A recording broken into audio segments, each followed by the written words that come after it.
I have a question for you. What year is it? Seriously, what year is it? You know, it actually may not matter what you just said. You could actually be wrong. We all could be wrong. You see, I recently saw this TikTok from a creator that was arguing that they believed we should have 13 months instead of 12 months, and then ended their video by stating that they believed it's possible that we could actually be living in the year 2033 instead of 2025. So, color me intrigued. Then I heard about a theory that said somewhere along history, over 300 years were just added to our calendar, and we should actually be living in the year 1700 and something. And then someone told me it's currently 2017 in Ethiopia. So now color me very confused. I think what I'm really learning is that I either did not pay enough attention in history class, or I pay entirely too much attention to the internet, or likely a mix of both. But follow the white rabbit we shall. But first, my name is Sundown, and this is Logically Free-Spirited, a channel where I talk about things relating to science, spirituality, and wellness, while always trying to remain open-minded yet grounded. And today I do want to talk about timekeeping, specifically how we got to the Gregorian calendar system that we use today, and if it really is the best way for us to track time as we currently understand it. Also, seriously, what year is it in Ethiopia, and why is it different? By the end of this video, I think that you will see that the question, what year is it, reveals something fascinating, which is that every calendar system is essentially just a human patch trying to make sense of cosmic chaos. Hi, buddy.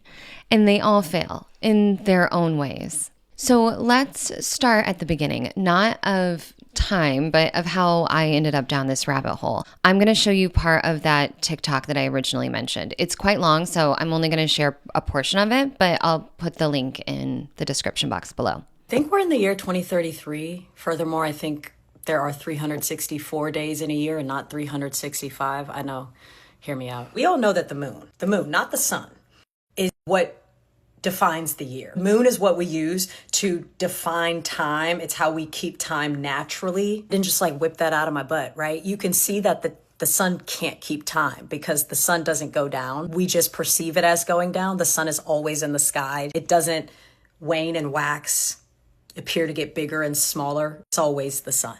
Eternally the sun. The sun is unchanging. Yes, that's why you cannot use it to take account for that which does change, but you know what does change? The moon. We don't do what the moon tells us to do. We do what Pope Gregory tells us to do according to the Gregorian calendar from 1582, which followed the calendar that was created by Julius Caesar. And in both instances, they tried to force the year to apply to the sun rather than the moon. As such, there's 12 rather than 13 months because it's not following the moon, it's following the sun. There are 8 moon phases, and each of those moon phases is in the sky exactly, precisely 3.5 days. Not approximately, exactly 3.5 days, which is how we get 28 days in a moon, in a month, right? Because we multiply the 3.5 days that each of the 8 moon phases is in the sky. 3.5 times 8 gives us 28, right? Remember, the moon's backdrop is the sky.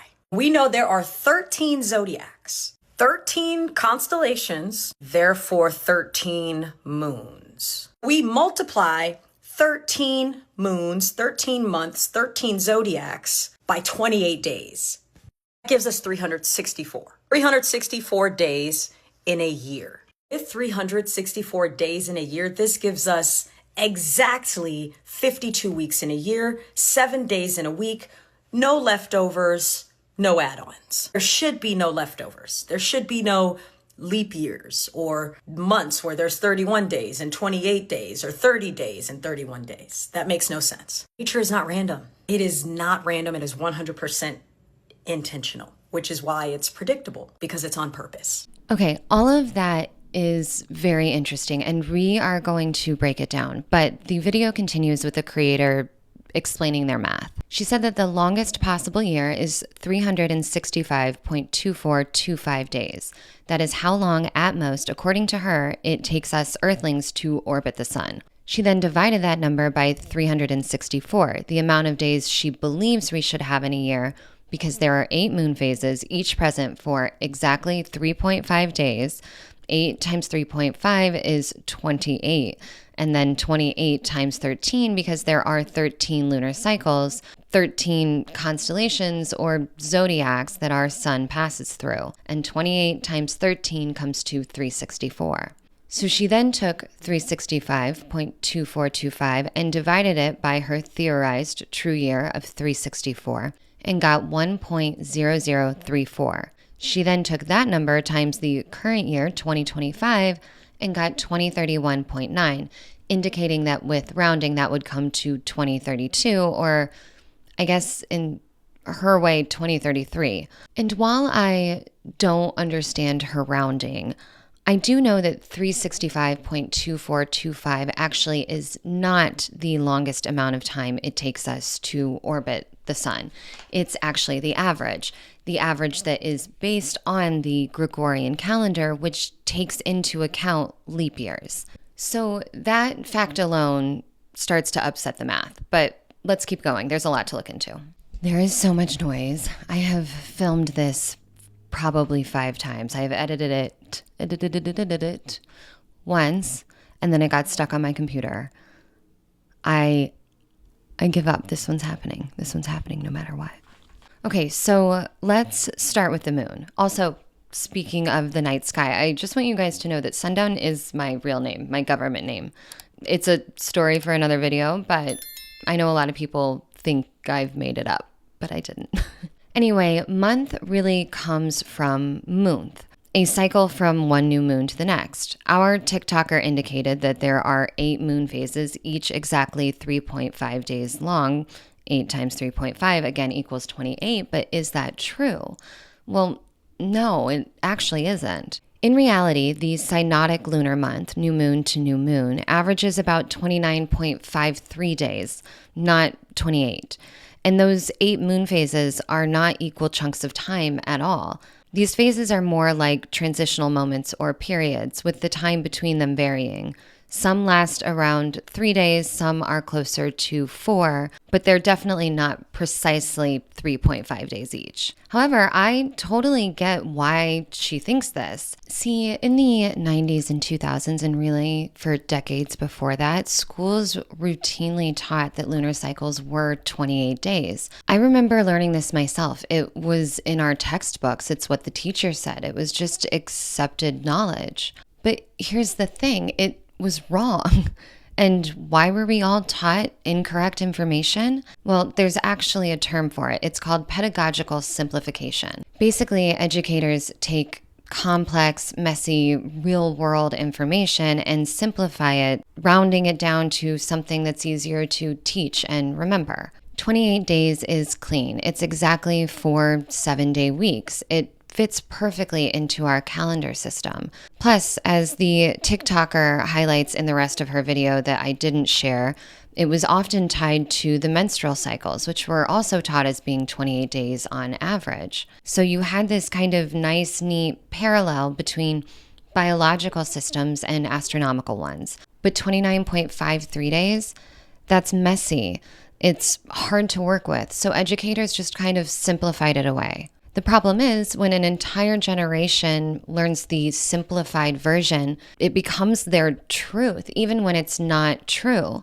And if we stop there just with the realization that the moon phases are not exactly 3.5 days long, and that the lunar cycle is not exactly 28 days every time, the rest of it just kind of falls apart. But playing devil's advocate here for just a moment, thinking conspiratorially for the sake of full spectrum thought, what if someone doesn't buy into the pedagogical simplification? I don't want to call it an excuse. Explanation. If you're thinking conspiratorially, you might say they didn't just simplify it. They deliberately changed it to disconnect us from natural cycles, to break our connection to lunar and even feminine energies. That the Gregorian calendar was imposed upon us for control purposes, and that modern astronomy is just covering up historical calendar manipulation. That ancient civilizations were more in tune with the natural rhythms of Mother Earth. But truly, a lunar cycle is 29.53 days. It's not 28. And we just opted to simplify it rather than navigate the complexity of the actual calculation. Also, a quick sidebar on the constellations mentioned earlier. Many people are probably used to hearing only about 12 of the zodiacs, but there actually is a 13th one, and I cannot remember how to pronounce it, so. Ophiuchus. It's known as the serpent bearer, and it sits between Scorpio and Sagittarius, but astrology often ignores it. And this goes way back. The Babylonians, we're talking modern day Iraq area, around 1500 BC, already had a sophisticated 12-month calendar system. And they are the ones who deliberately chose to exclude this 13th zodiac to keep their astrology neat and tidy.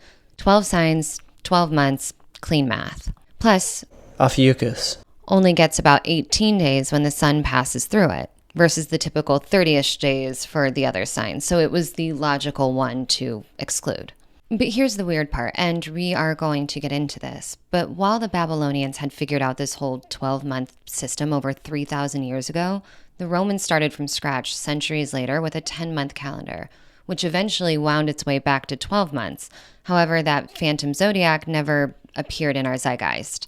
However, if it did, or if it ever does, it will affect our astrology signs and our star charts in a way that may throw everyone interested in those things for a major loop. But let's move on. Let's get back to the moon. So why did civilizations abandon the moon? It is true that we used to use the moon to track the months. Ancient civilizations did this all the time, but here's the thing that becomes a problem rather quickly. Lunar months shift, they drift. See, our seasons aren't controlled by the moon. They're controlled by where Earth is in its orbit around the sun. And when you're trying to figure out when to plant your crops to feed civilization, you care about the sun's position, not what the moon is doing. Like, you need to plant corn in the spring when the sun is at a certain angle, when the ground thaws, when the risk of frost is over. Sure, some people may have theories about which moon phase is the best for planting, but honestly, that is way less important than just, is it actually spring yet according to the sun? And like I said, this is where a lunar calendar kind of screws you over. If you're following the 13 lunar months, the 364 days, your seasons start shifting around. If spring happens in March this year, just give it a few decades and your spring could move to May or January or whenever. Your calendar and your actual seasons get completely out of sync, which is not great if you're trying to, not starve. And that's exactly why most agricultural societies eventually said screw it and switched from lunar to solar calendars. The sun controls when stuff grows. The moon is fascinating. It's mysterious. It's beautiful. Many people think it could be a hollow spaceship.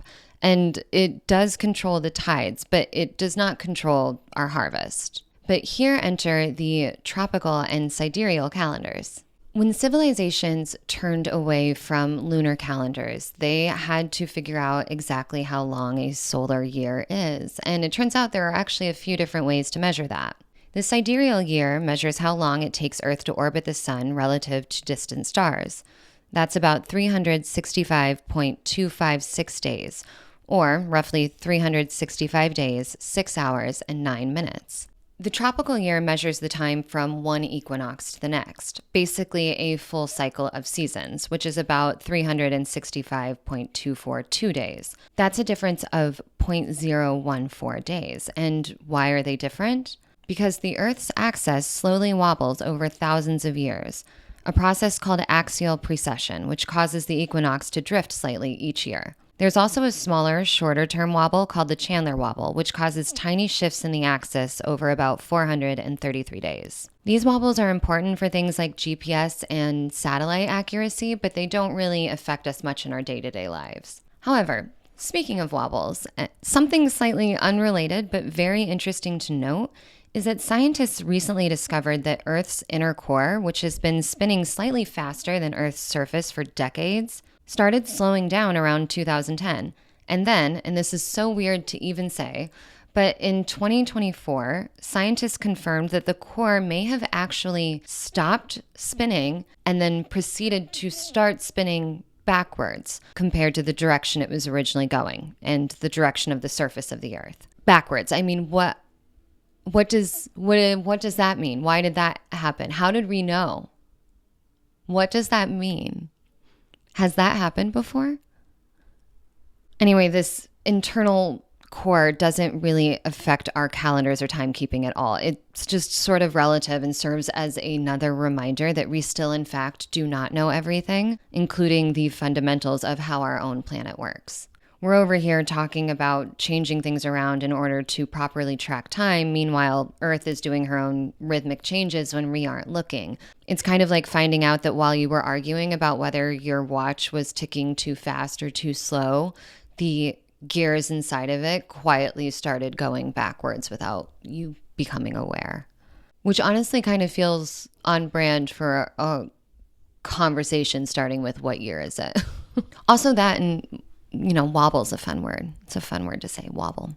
Anyway, the Gregorian calendar was introduced in 1582. It was designed to track the tropical year, the one that tracks equinox to equinox, as closely as possible, keeping our seasons in line with the calendar.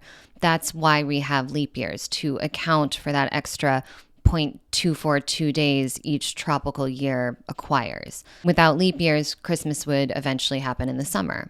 Continuing on, let's talk about how our month names got completely screwed over and weird. It is exactly the kind of political nonsense you probably think it is. And it actually starts well before the introduction of the Gregorian calendar. As mentioned earlier, the Romans originally had a 10-month calendar, traditionally attributed to Romulus, the founder of Rome, around 753 BCE. This calendar started in March and went through December. The winter period wasn't ignored. Of course, Romans experienced the cold months, but they just weren't assigned official names or numbers yet. Essentially, they were kind of like an unofficial winter break in the calendar. Around 713 BCE, Numa Pompeius, Rome's second king, noticed that the calendar didn't line up with the lunar year or the seasons. So he went ahead and added January and February to fill in the winter gap, creating a more consistent 12-month year. January eventually became the first month of the year, and that is how September, relating to 7, got moved to the 9th spot, or how October, the 10th, despite relating to 8, got to where it sits, and so on with November and December. That was their original position when March was classified as the first month rather than the third.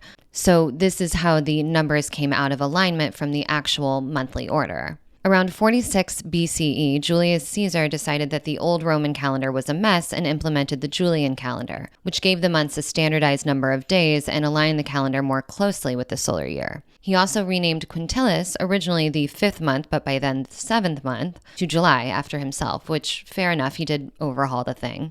But then Augustus Caesar wanted his own month, so Sextilis, formerly the 6th month, but by then the 8th, was changed to August. And where there are kings and men, there are egos, and where there are egos, there is bravado.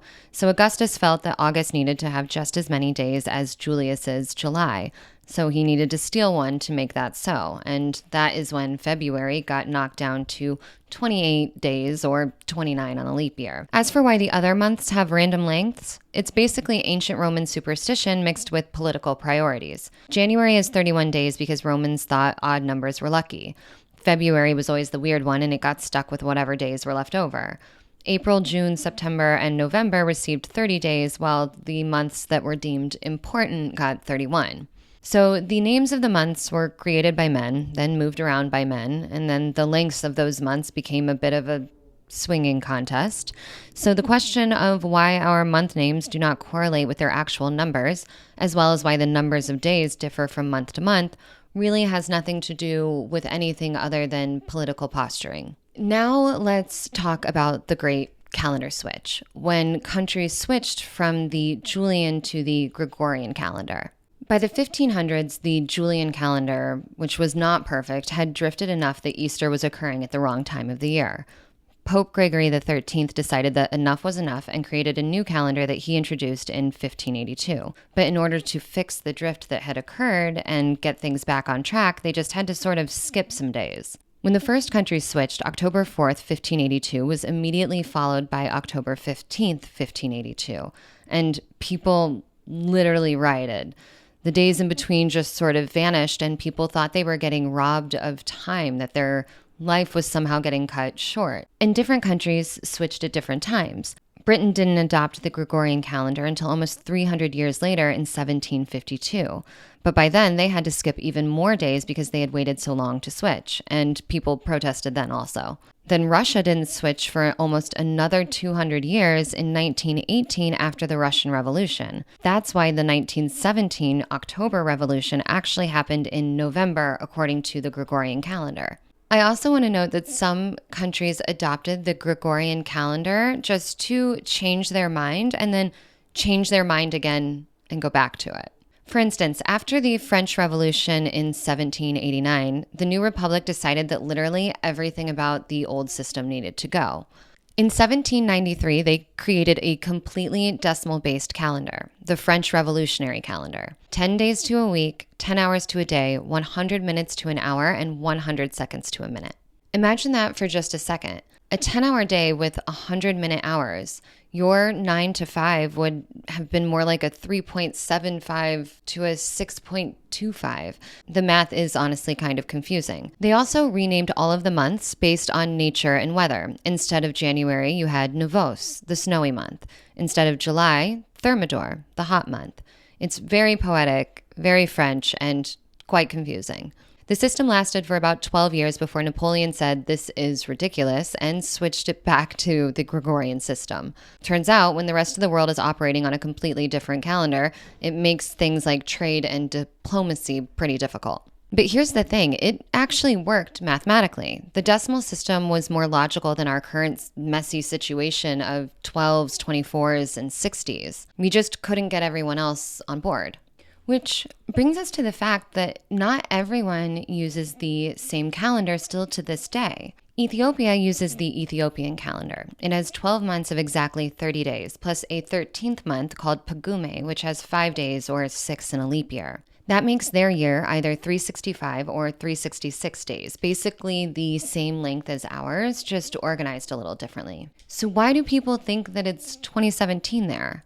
That's because the Ethiopian calendar calculates years from what they consider to be the actual year of Jesus' birth, which differs from the date used by the Gregorian calendar. Most scholars today place Jesus' birth around 4 to 6 BCE, but the calculations used by the Ethiopian church put it roughly 7 to 8 years later. And the reason that it's 7 to 8 instead of a precise number is because the Ethiopian calendar has its own rules for leap years and counting, which creates slight variations depending on the exact date in which you compare. But here's where it gets really interesting for modern life. Ethiopians have to constantly translate between their calendar and the Gregorian one for international business, travel, and communication. Imagine having to do calendar math every time you book a flight or schedule a video call with someone outside of your country. Their computers and smartphones typically show both calendar systems, and most Ethiopians are fluent in both, which honestly makes them better at calendar calculation than almost all of the rest of us. Definitely better than me. And then there's the Islamic calendar, which is purely lunar with 354 days per year. It has 12 months alternating between 29 and 30 days each. And here's the key thing, there are no leap years at all.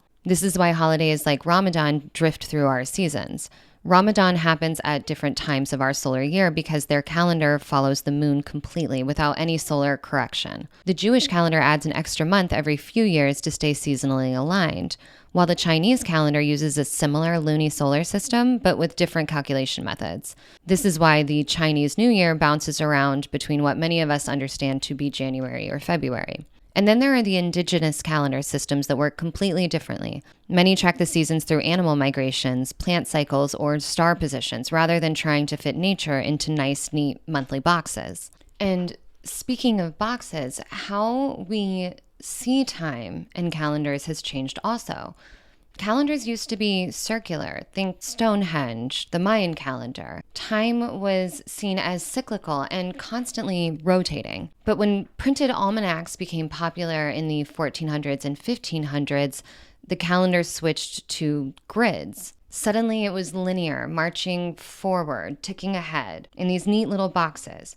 We went from seeing time as a wheel to something more akin to a checklist. And I wonder how that might psychologically affect our relationship with time.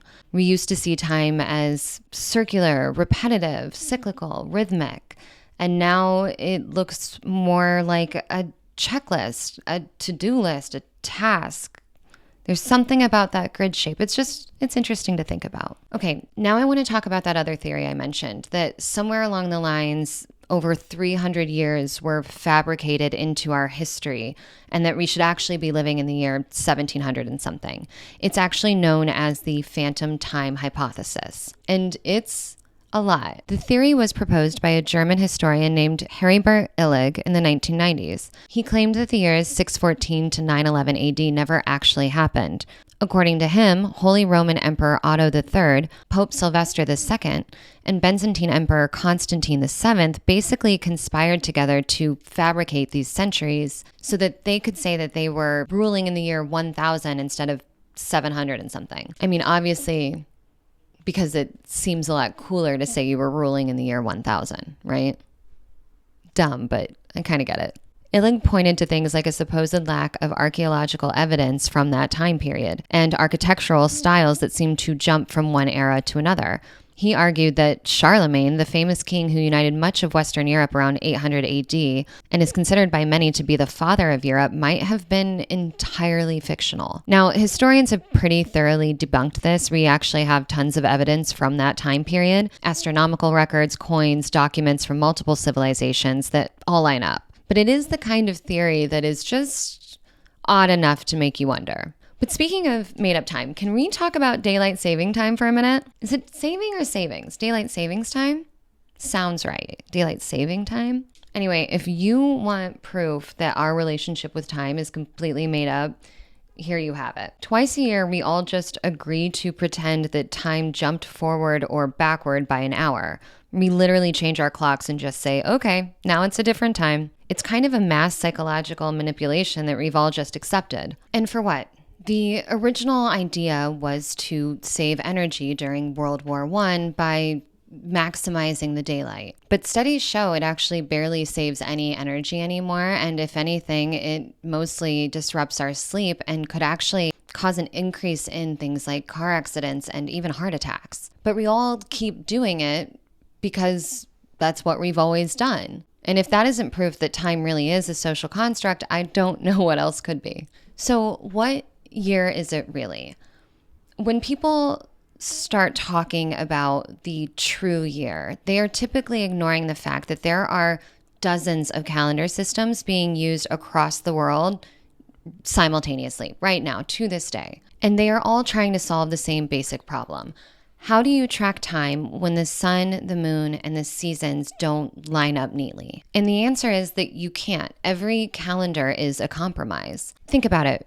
We are spinning around on a tilted rock that is orbiting around a fireball, meanwhile being orbited around by a even smaller rock. And we are speeding through space and trying to make sense of it so that we can print it out and hang it on our kitchen walls. And honestly, it's kind of amazing that any of our calendar systems work at all. So the truth is, the question, what year is it really, isn't a question about time, but rather which man-made explanation or construction of it you choose to believe and follow. Time itself just is. It flows regardless of how we measure it or label it. So yes, as I sit here, it is 2025 according to the Gregorian calendar, and it's also 2017 according to the Ethiopian calendar.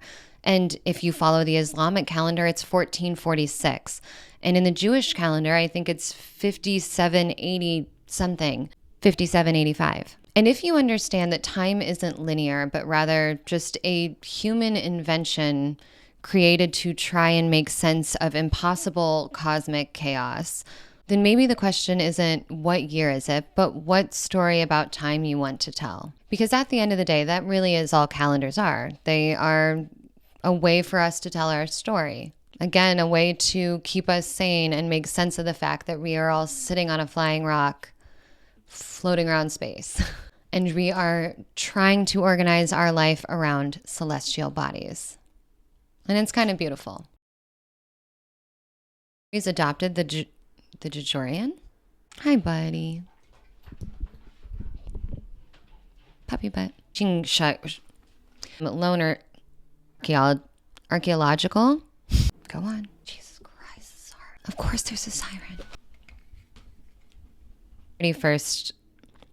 Oh my God. Oh, that was rough.